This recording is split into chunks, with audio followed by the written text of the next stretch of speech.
Before the executives convened, I had one final task, summoning a formidable ally. And so, I'm urgently seeking support. Understood, Rimuru-sama. Guy-sama may not be thrilled about it, but please leave the negotiation to me, Rain. Yes, it was Guy I needed to contact. Frankly, I couldn't handle both Velzard and Milim simultaneously, no matter how hard I tried. Mental strength alone couldn't win this battle. I had no intention of engaging in a fight I couldn't win. And if I had no other choice, I'd do everything in my power to tip the odds in my favor. Rimuru-sama, it's perfect. Guy-sama heard my request. Hey, Rimuru, why are you using my Rain as your lackey? Huh? It was Guy who interrupted Rain's telepathic communication. He couldn't fathom why Rain and I were getting along so well, but there was a reason behind it. I had recognized Rain's talent as a painter and had started making various requests for my personal use. Rain had eagerly fulfilled my requests, establishing herself as my personal artist. To be more precise, I became her patron, nurturing her talent. How did our relationship evolve like this? It all began after the meeting at Leon's castle. After the meeting, I had the chance to see the paintings confiscated from Diablo. To my surprise, Rain's artwork was stunning, almost like photographs. Rain portrayed a wide range of emotions in her paintings purely through her imaginative prowess, without needing models. Among them, yes, there were even nudes. As an art enthusiast, I naturally found them intriguing.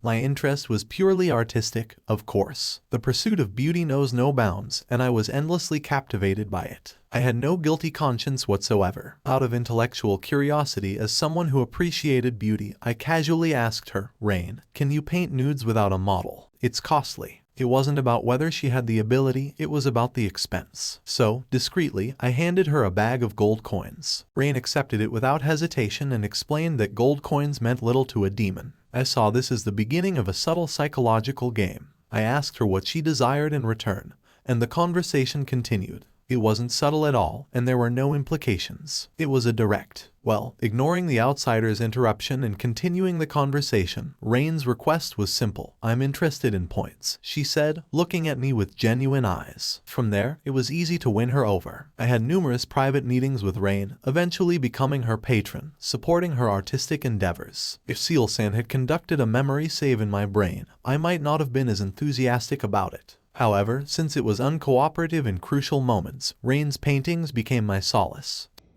I thought I heard a disapproving click of the tongue, but it must have been my imagination. I was a bit fatigued, so perhaps it was an auditory hallucination. I felt no remorse. I don't understand why so many of them use nudity as a motif. No way, Seal-san. There's nothing in this world that you wouldn't know about. It must have been my imagination. And with that, let's end this story. Thus, my relationship with Rain grew closer, and she worked for me as an external collaborator. Guy had every reason to be suspicious, but I didn't owe him any explanations. So, I responded firmly. Now is not the time. It's an emergency, so come over here immediately. As soon as possible. With that, I ended the telepathic connection with Guy. Rain hadn't finished the painting I asked her to create of Hinata. I couldn't allow this world to crumble before I could see it. I reaffirmed my commitment to do everything in my power to overcome this crisis. Within 5 minutes of me giving the order, everyone had gathered. Now, with all the members assembled, I couldn't help but feel uneasy about how few we were. With Kara's safety still uncertain, the sense of crisis was unparalleled. Nevertheless, I had to suppress those worries and maintain my composure, just like Benimaru. This wasn't the time for leisurely meetings. I needed to formulate a strategy quickly. Unfortunately, the battle still raged, and the earth shook. Likely, the kingdom of Ingratia was experiencing earthquakes as well. If this continued, it would cause damage not only on a continental scale,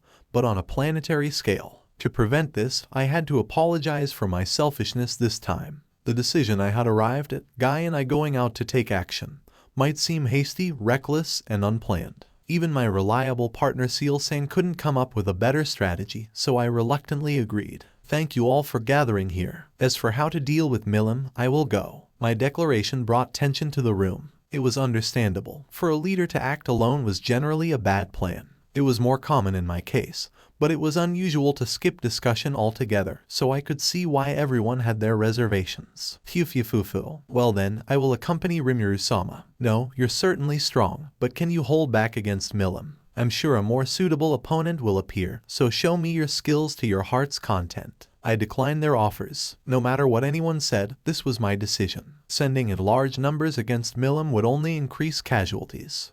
When facing an opponent of that caliber, we don't have anyone to count on, Seal-san agreed. It assured me that even Benimaru, Zijin, and Diablo would be of no use. Sorry, but I'll need Guy's company. Guy stared at me, but I wasn't one to be intimidated. Compared to facing this extremely perilous showdown alone, persuading Guy here was much better. After all, Guy-san is the leader of the Octagram, right? As the newcomer here, I think it's only natural to rely on my very dependable senior for help. You brought me here just to ask for my help. You've got some nerve. No, it's because I'm a coward, and I want Guy to assist me. I'm not joking, I'm asking earnestly. Do you understand? While I understand your concern about Milim and the others, are you talking about the possibility of Ivarage being unleashed? I'm certainly worried about that too.